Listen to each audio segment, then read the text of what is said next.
Hello everyone, it's AJ, and today it's Monday. And you know what that means. It's Manga Monday! Yeah! Wow, it's been a while since I've done this. And it's been a while since I've talked about any of these volumes, so here we go. Let's kick off with Bingo Stray Dogs 1 Volume 4, because I'm about a month behind on this. I am like so behind. See, with the season being airing and then like just not being able to catch up with what I've wanted to make. Yeah. So anyway, Manga Monday, we have a bingo volume because obviously it is this channel and we wouldn't be here if we didn't. So we have the 4th installment, which are finally coming out a bit more regular now because I think there's now like 10 volumes in Japan. So we're now at 4, 5 is coming out in July, I think, if I remember correctly. So we're getting the goods. We're getting the goods. We have the next volume by Nico Kanai, and oh, we got the lovely chibi goodness that is the One series. So we have 15 stories in this lovely little volume, and 4 of them have already been animated. So we've already got, basically, we're cutting down to 11. So just in case you want to know, like, because I'm not going to really talk about the ones that appear in the anime, that's what I usually kind of do with these one review whatevers I do. So we have the tragic fireworks display one. The one, you know, the one where Dazai goes, oh, I wish I could go out so beautifully. Like fucking Dazai. The one where Ashise is like following Atagawa because like he's being very careful and not like killing things and whatnot. And like especially with like the ants and everything like that, is like it shows them like the way and like sugar and whatnot, and then he shares like their buns at the end and they have to get on next to all the buns and he's like, I can't control, it's my ability. So we have that one, and then we have the one where Chuuya goes to see like the boy in the puppy stage play, and then when he comes out he's like, I would adopt a dog, and then it's fucking Dazai in a box. You know, that cursed image of Dazai in the box. So we have that one. And then we have the fucking pain that is the Dark Era, because Dark Era can't he just be nice, can it? No, even in one where they're meant to be cute and fluffy, no, still pain. So it's the one where they're going through like the psychoanalytical book, and it's like, oh, how many stars do you see in the sky? And it's like, Dazai goes, oh yeah, none. And it's like, so that's how many friends you'll have. So yeah, so we have that. So they're the ones that are in like this wee volume. But I'm actually going to talk about one. I'm going to break my own rule, but I'll get to that in a wee minute. So it starts off, like, see when you open it, it's actually really cute. And it's like a wee dress up Atsushi. I'll put a better version like here so you can see it. But it's like, oh, dress up Atsushi, and it's like with a dress and everything like that, his wee kindergarten like outfit. And then there's a fucking Atagawa outfit. I see what you did there. But moving on to the actual like chapters, and the first one is like a celebration of hitting like 50 chapters.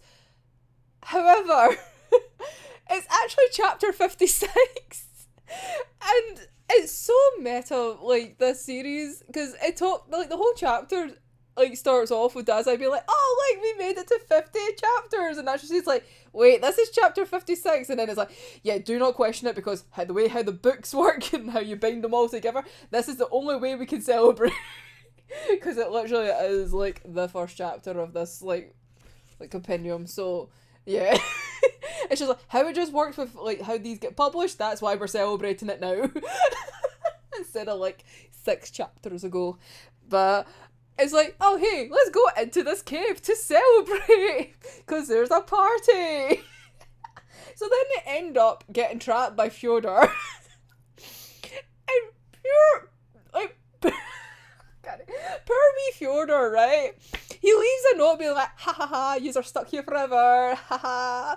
But like it must make it must be funnier, like, in Japanese, right? Because basically Fyodor does Japanese is apparently piss poor. So there's, like, a fuck ton of spelling mistakes. He even writes his own name wrong, which is a shame. Like, he sounds like Dostoevsky, right? But it's just, oh, it's a wee shame. And honestly, I just couldn't stop laughing at it. It's a wee sin. Like, pure Fyodor's like, yeah, your Japanese is shit, mate. Which then makes me wonder, like, in the main line, how good his Japanese is. If Juan is making fun of him, like, I wonder if his Japanese is shit in the main line as well. Like, it's just, like, barely passable. So he's, like, making all these stupid threats and all that, but he keeps making little mistakes. That's so mean. That's just, like, me bullying Fyodor now. Bitch deserves it. But yeah, so like they're getting trapped, and like Ashley's like, oh no, we're gonna die here as like old men and all that, and then there's just a conveniently shaped manhole, but it's in the perfect shape of Dazai, but it's not Wan Dazai, it's like Harakawa Dazai, I mean like Dazai. It's like, okay. So yeah, so that's how they escape. They just go through the Dazai, like the massive, like, because obviously cheapies, they're so tiny in comparison. Like, so this hole is like so much taller than them. And it's like, oh yeah, I can fit in just there. It's like, what? So yeah, so what a way to like kick off this volume with like they're celebrating like 50 chapters, and yet it's like this stupid ass story. They're all stupid as fuck stories. What the fuck am I talking about? But you know what I mean. Like, what a way to like kick this whole little volume off. So I'm just going to talk like about other wee ones that I really like, because I'm not going to go into every single like story that's in this. However, I know I said I don't do that, but I'm breaking my rules because I want to talk about this now. So I said about, obviously, they covered the fireworks display and, like, obviously in the anime that tore my heart apart, which I didn't realise was going to happen. It was, like, a nice episode, and then this one came on, it's like, oh, look, they're off to see, like, the fireworks, it's all cute, and then Dazai coming out with that fucking belter of a line, and it's like, what? Yeah, and then, oh, it hurts even more, and it's like, Ashley's like, I really wish you wouldn't go. Like, no! But then, in this fucking volume, is it like that at all? No. You know what he fucking says? So basically the rest of the episode's like the same, right? The chapter's the same, right? And you get to the moment, you've seen the fireworks and all that, and Dazai still says something. You know what he fucking says?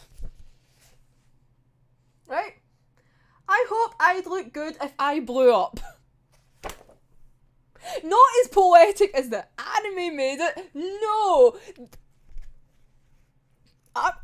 I'm so raging about it. Because as soon as I started reading that chapter, I was like, oh no, this is like the one that really hurt me when I watched that fucking show. And it's just like, oh yeah, I hope I look as good when I blow up. And then she's like, yeah, please don't blow up. Like, but it's just, the anime just really wanted to add that drama and that angst, man, and just wanted to fucking hurt me. Like, what? Also, it's just the fact that, like, see, like, at the very end, this is like, Kyoko's just like, you can't really see it well. There we go, panel. It's just like, how pretty. Not just completely blatantly ignoring the fuck that Dazai said. She's learned so quickly just to ignore the shit that comes out of his mouth in regards to his own life. Oh, but anyway, so that was the only thing I wanted to talk about that one, because just how different it was, like, from the anime, from, like, the source material. Like, why did the anime have to go so hard? It's just rude. Moving back to the stories that haven't been covered yet. So I just really love all the stupid ones, like, that just amuse me so much. And there's, like, the one that I'm about to talk about, I'm so happy because I've seen pictures of, like, this, and I'm just being so confused whether or not it's been real or fan art. Like, so, the next story is about Chuuya losing his hat. So, the poor mafia go out for like a nice wee picnic, like out in the hills, and it's windy. Chuuya's hat falls off, and he's just in a complete daze of like how he can like just go on with his life because now he's lost his hat. And the poor mafia ends up trying to help him by like giving him different hats. So first, like for some reason I don't know why Hikachu like has all these like hats available, but she does. So the first one's like a chef's hat. And it just obviously does not work. And then eventually she gives him like wee Minnie Mouse ears, which is so fucking cute. And I've seen that wee panel of Chuuya smiling, like looking so cute with these little Minnie Mouse ears. And I genuinely thought for ages that was fan art because of how adorable it was. And I was like, why the fuck is he smiling wearing these? I was like, surely no, somebody's just made that up. They just took like the chibi like one design and then just put Minnie Mouse ears on them. No, it's a real fucking thing. I love it so much. It's just so adorable. It's like, oh, does this one work? And he's just like taking it off, still smiling. It's like, fuck no! Oh, it's just so chaotic. Like, they eventually find the hat, right? But it's so funny because, like, after every hat, they ask Atakawa his opinion, and he's all like, he just basically just like, yeah, looks good. Like, for every single hat, and then especially when they find these actual hat back, it's just like, yeah, that suits you. And it's like, you've said that for every hat. Like, the boy just does not give a fuck. He's just, like, saying nice things just to keep you happy. Because he just can't be fucked. It's just so stupid that, like, it's like the happiness like that comes from these chapters is just so stupid. Like, even in the sad ones, like, see the wee other little moments with it, oh, they just honestly bring a stupid smile to my face. If you can't tell. Especially when they have Chuuya, like, it's even Chuuya gets like bullied a lot in like one, but like they're so good. They're so good. Next story I want to highlight is a rather stupid story that brings in rather all the kind of mismatch of people, and it's all to have one lovely friendly club. Because they all have glasses. Basically, Angle like, gets a note being like, hey, come to this secret meeting place, and then when he initially goes in, everyone's like wearing masks and whatnot. But it's like so obvious like who it is, and then it's just like, yeah, it's just obvious. It's like Hirutsu and Kunakida and Rampo and the like Kaiji and all that from like the Port Mafia. And it's just like, yeah, so we are the Specs Club.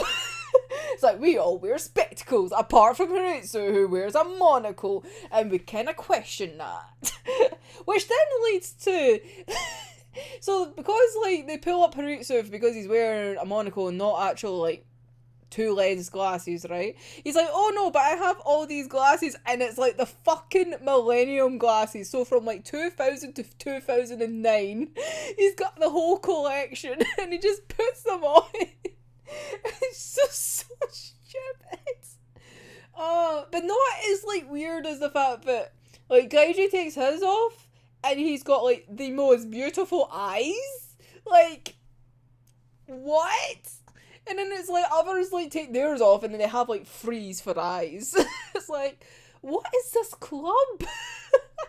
So they eventually end up like taking like a wee photo of being like, hey, look at our wee club with our stupid ass glasses. And Dazai eventually finds this picture like accidentally when he bumps into Angle. He's like, oh, what's this photo? And it's like, oh yeah, it's an exclusive Specs Club.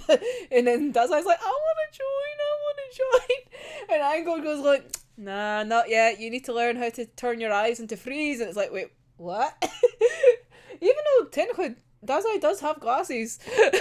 And I love it because even in the chapter it goes like, yeah, refer to volume 3 of the mainline series and see him wearing glasses. I love the wee notes like that, like throughout one. It's like if it refers to something that happens in the mainline, it's like, oh, here's the volume that you want to look at. It's like, thanks. Especially when it's like so early on and it's like, oh yeah, that was a thing.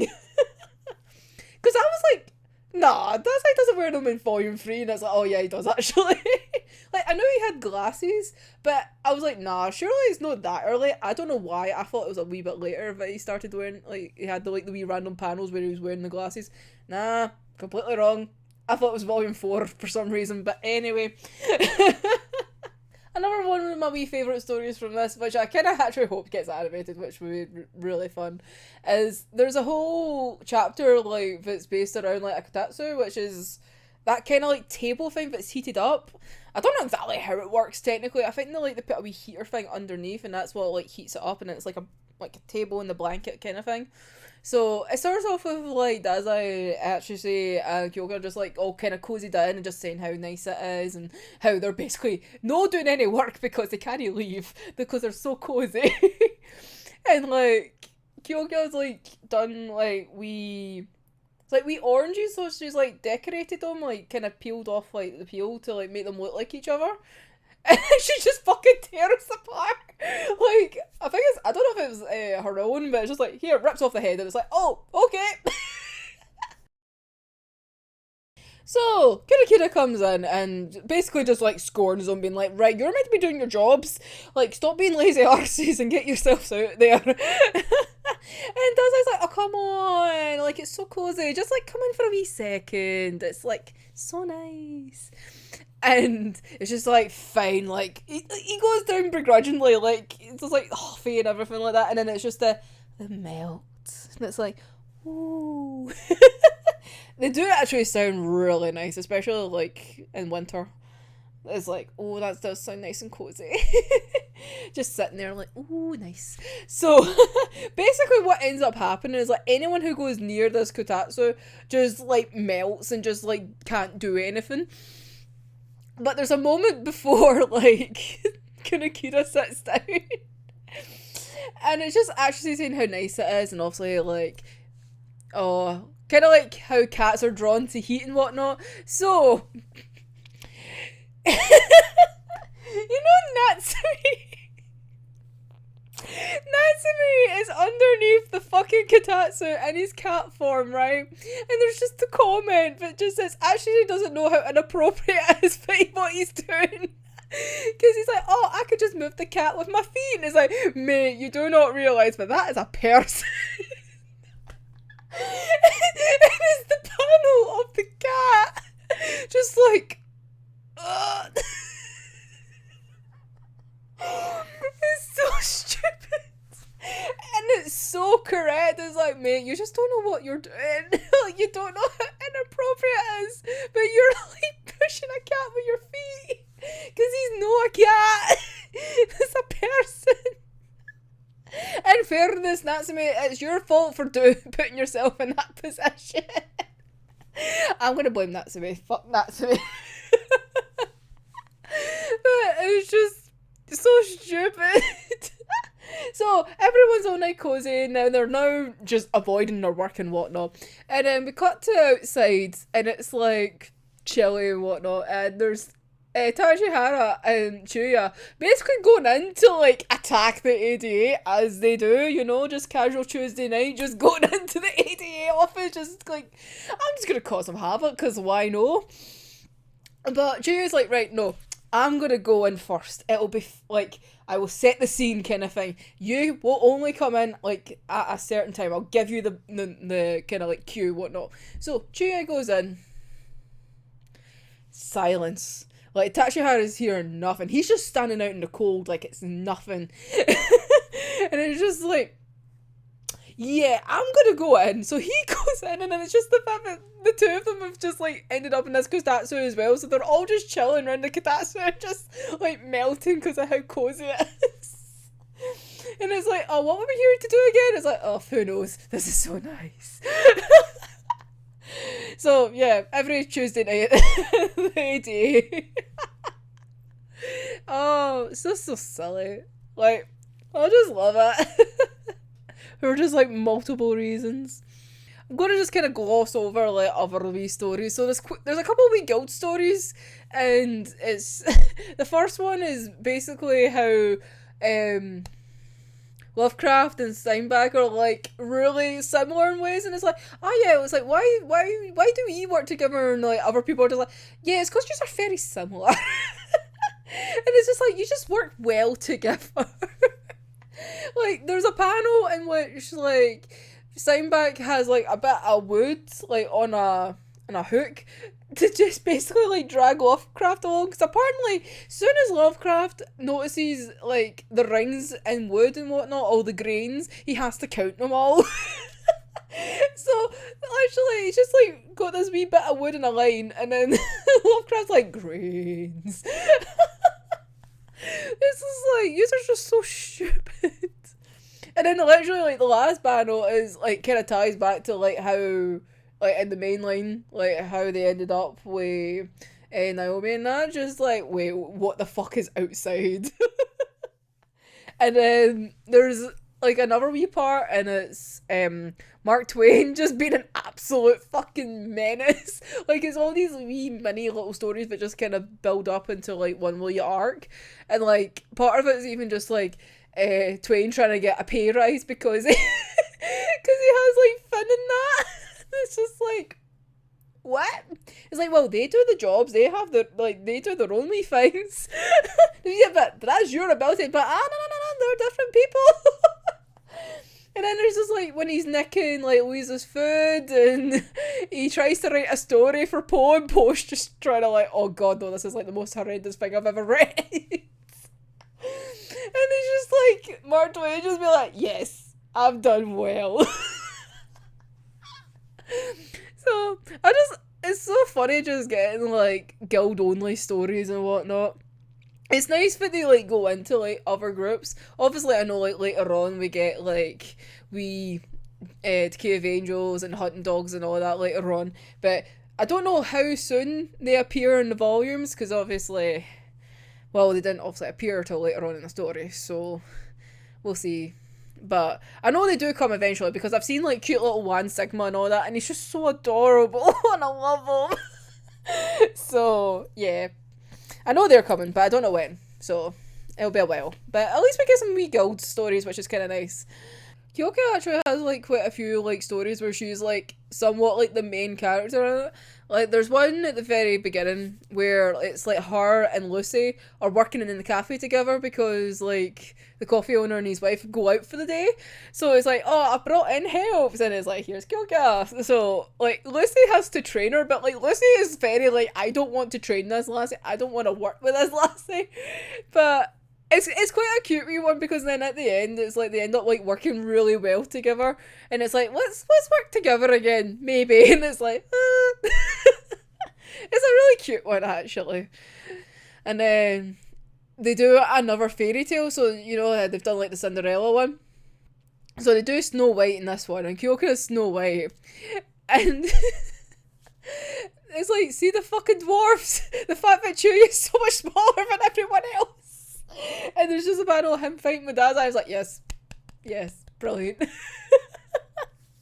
So, I wonder which one Chuuya is. And then, like, see, like, to wake her up, they're just, like, pinching at her cheek and everything like that and screaming. And Daz is like, can we draw on her face? Because obviously it doesn't go exactly to plan, because, like, actually he's like, I'm the prince. And it's like, wait, what? No. And then there's, like, a whole bloody argument.